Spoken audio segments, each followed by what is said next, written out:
Welcome to my show. My name is Marcell Johnson, and this is the Freedom Experience.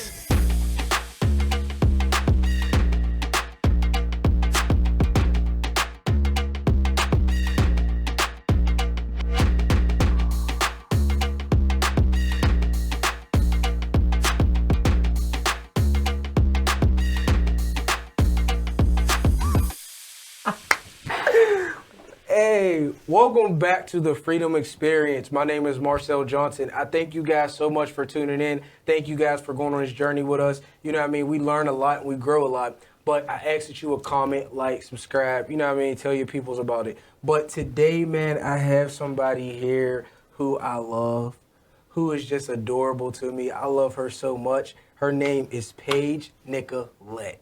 Hey, let's go. So, you guys, she is a missionary. She's a healthcare provider, and she's a lover of life. I love that.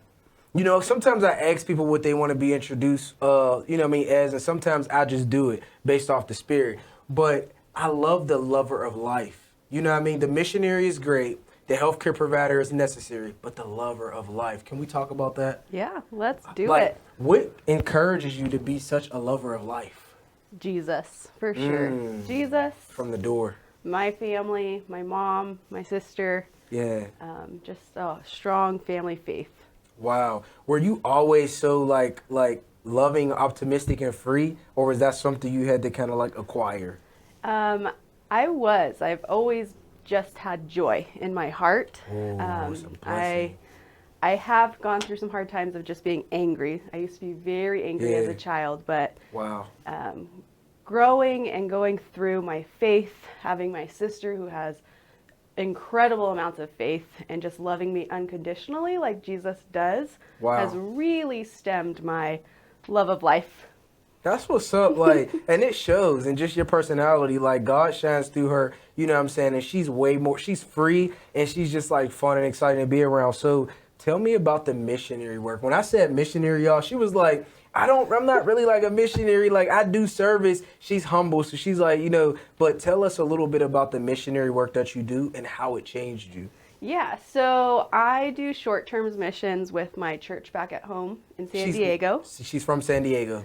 And it's like 2 weeks at a time that we go and we serve. We used to go to Mexicali for 2 weeks at a time. Beautiful. And we would do a vacation Bible school for the kids. Yeah. And it just changed my heart. These kids came from nothing. They had no like cardboard houses that they were living in. They didn't have toys. But yet when you just spent time with them, you kicked a soccer ball around, they just loved you. Didn't you guys like build houses and stuff for them? Like, yeah. So what happened? Like, how did that work? So we build houses for families who are in need of a home. Right. And we go down for a weekend and we give our time and our money and our energy to these families, and they are just blessed with a home that stands and can withstand winters and the cold. And it's so crazy because we take for granted, like here in America, wherever you're watching this from, here in America, I have a friend in Africa and he told me like, you know, all of you guys are rich. Like you all have houses, cars, air conditioners, food, you fly on planes, you watch TV. Like y'all are literally living a rich lifestyle. So sometimes you got to really look and see and be grateful for what you have. So how has it changed you as far as being there and seeing that situation and then coming back to like your reality? Yeah, it makes you more grateful. Yeah, facts. Just to know that, like you said, we are rich here in America. We have cars, we have transportation even. You can call up a friend on your cell phone. Like, a cell phone. These people don't have cell phones, and it's just, you're more grateful for what you have. And you realize that the material things don't matter. Oh, the material things don't matter. You know what? I had that on my question card for her, and then I changed it last minute. But I wanted to say, so that's crazy. It must be something that's meant to say. How do you, well, you kind of explained it, but get more into it, how you're able to detach from material things and don't really see value in them the way that you see value in like core values? It goes back to my family, back to the love that I've received from my mom, from my dad, my sister, and just knowing that you can't buy love, you can't buy happiness, and so having these material things that are going to break or you're going to renew and get new. Right. It always gets old. Yeah. That's so true. Like that's beautiful whenever you're able to gain a perspective of like material things are temporary. You know, there's a Bible verse that I always like to think about that says, don't focus on the temporary things, or don't focus on what you can see because it's temporary, but focus on what you can't see because it's eternal. So it's like the things that you don't see are the real important things, and the things that you see aren't that important. You know what I mean? Yeah. That's beautiful. So talking about your childhood, what are some insecurities that you dealt with and things that you battled with that you're even maybe still battling with, or you overcame, and how would you tell somebody to deal with that? Yeah, so when I was younger, I had really, really negative self-talk. And Come on. if you met me now, you would not think that at all. I'm a pretty positive person and Yeah. encourage a lot of people. And Yep. for some reason, it would just be I was not good enough for myself. Wow. And I would just say these terrible things about who I am and just things that were lies. And I know that Lies. it's not truth. Like, It's not the truth. So how did you break out of that? Because a lot of people are at home, they can't stop thinking that they're ugly or they're losers or they'll never be something, and it's all a lie. Like, you're beautiful and you will be something, and you have the power in you to overcome that. How did you overcome it? well, I still struggle with it. I love the honesty. Not every day, Yup. not consistently, but Right. it's still there. And the biggest thing that helped me So was real. journaling, actually. Come on.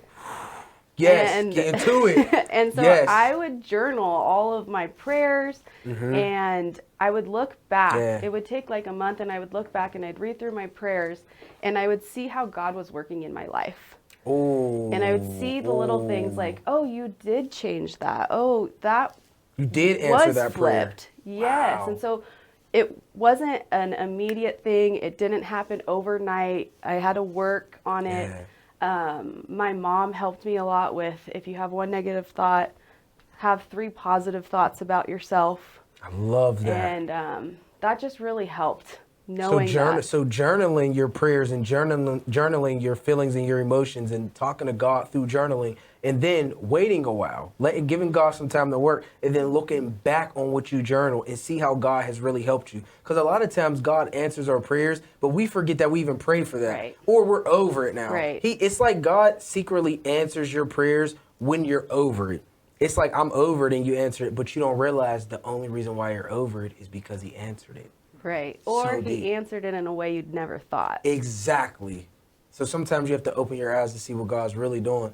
But I also wanted to talk about the fact that you're a healthcare provider. Like, Paige is a nurse, right? Not yet. Okay, she's in the process of becoming a nurse, but you were still like in this whole COVID pandemic thing. How did that affect you? Because a lot of nurses were dying. They were, what's it called again? Whenever you're like, we're not going to do it, protesting. A lot of stuff was happening. What was that experience like for you?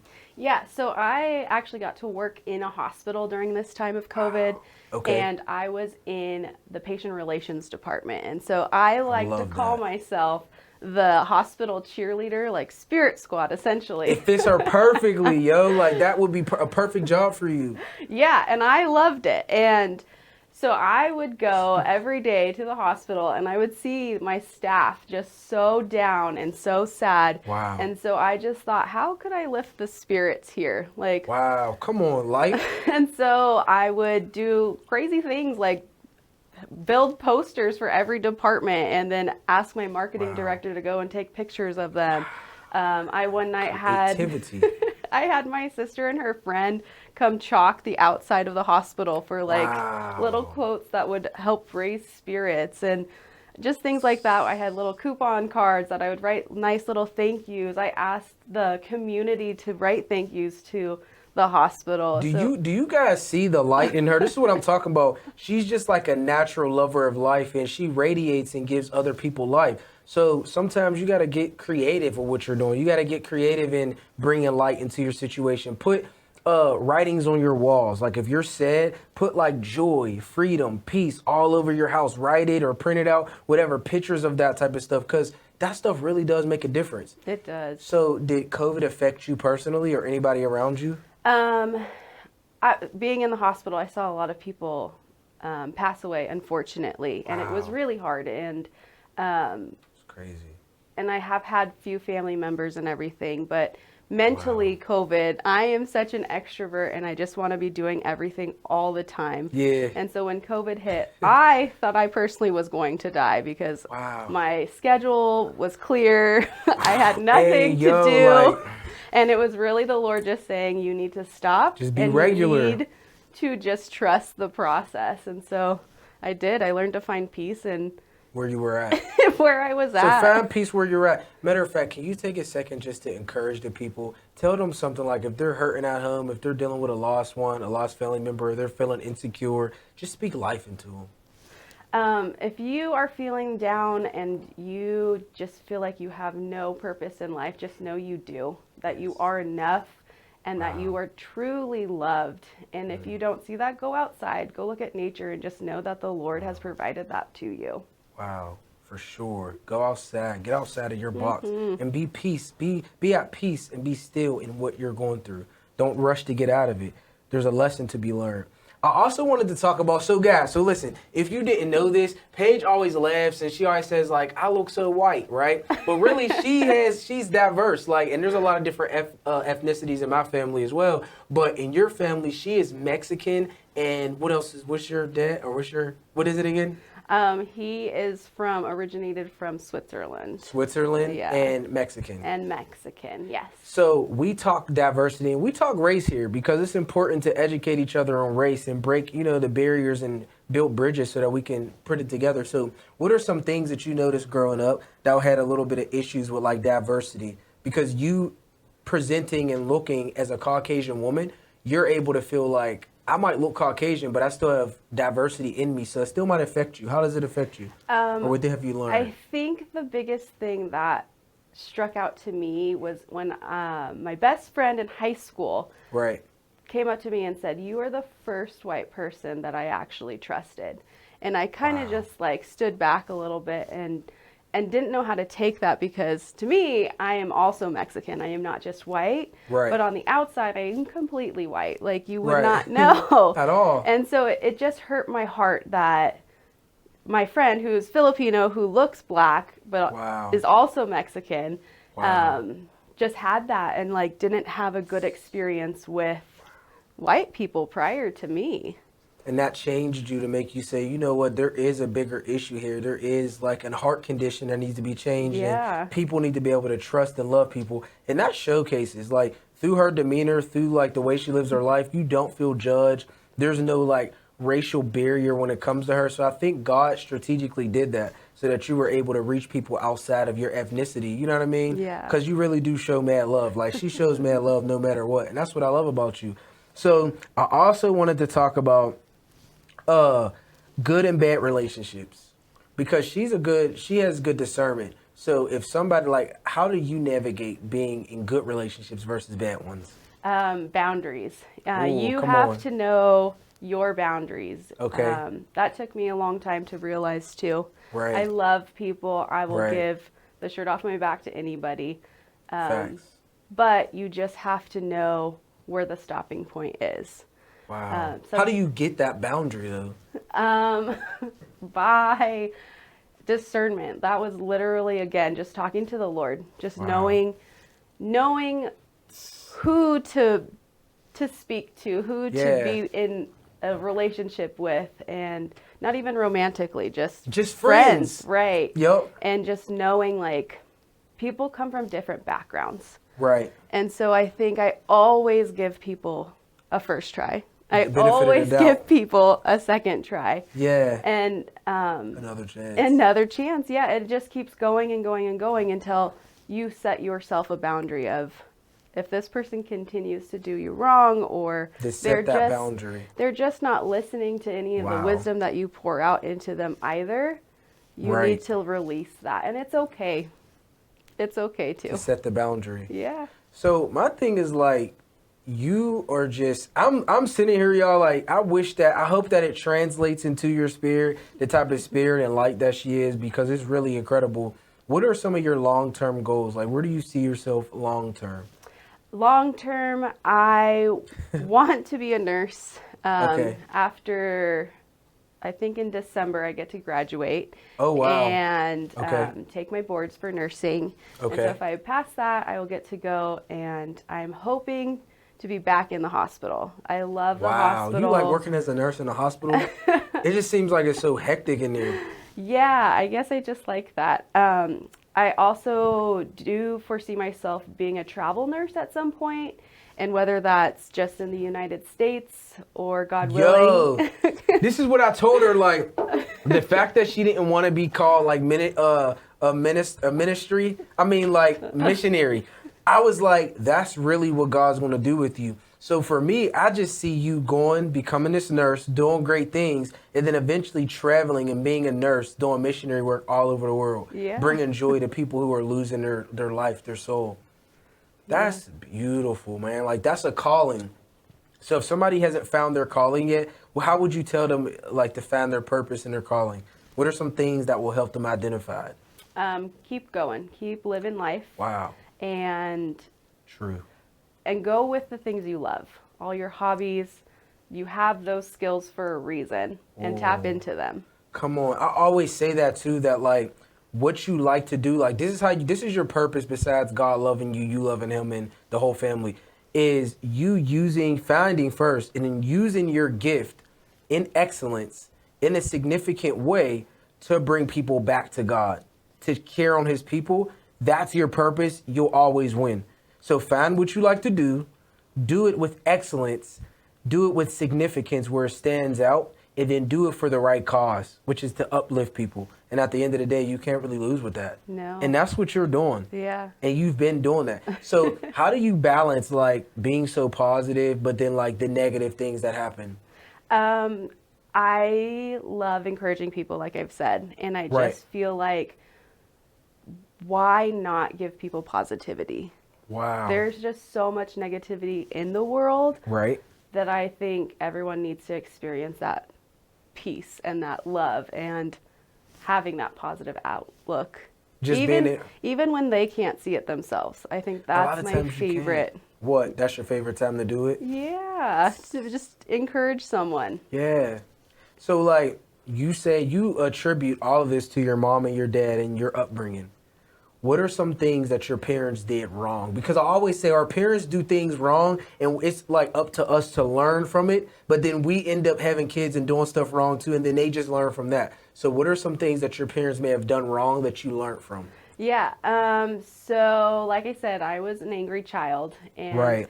that really stems from my dad. My dad is a very, very outspoken person, and Yeah.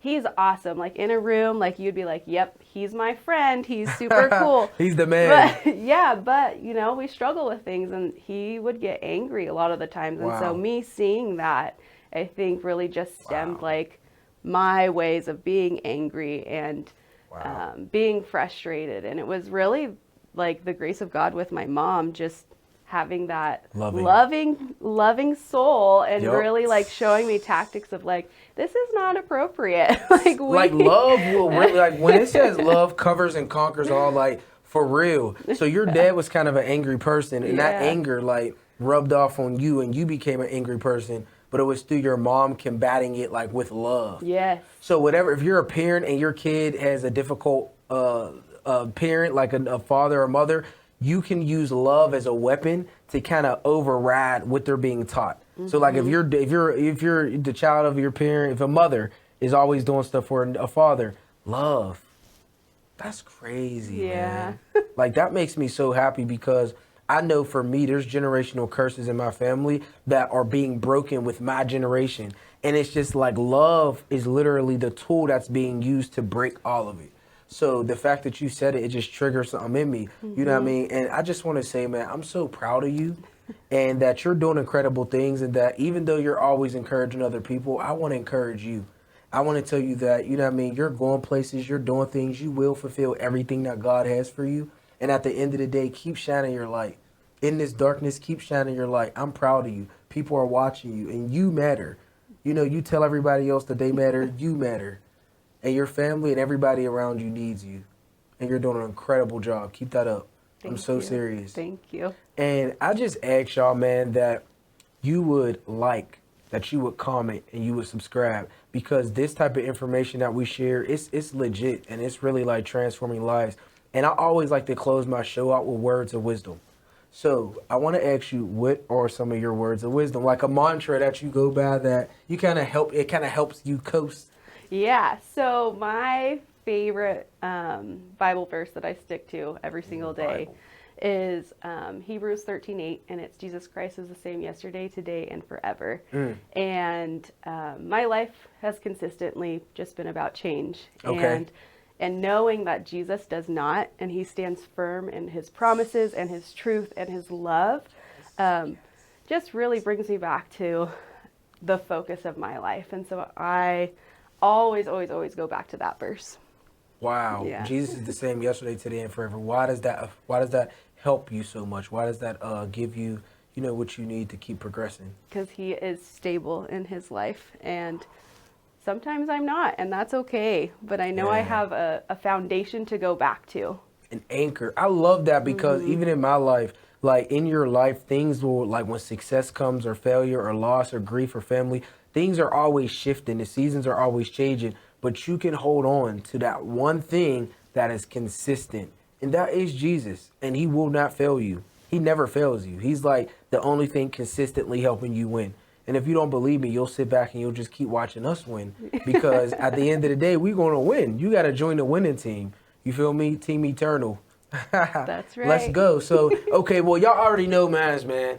I always tell y'all this because I feel like there's no greater time to tap into where you came from, tap into your identity, tap into God. I always tell you guys, it's time. Find freedom. It's time.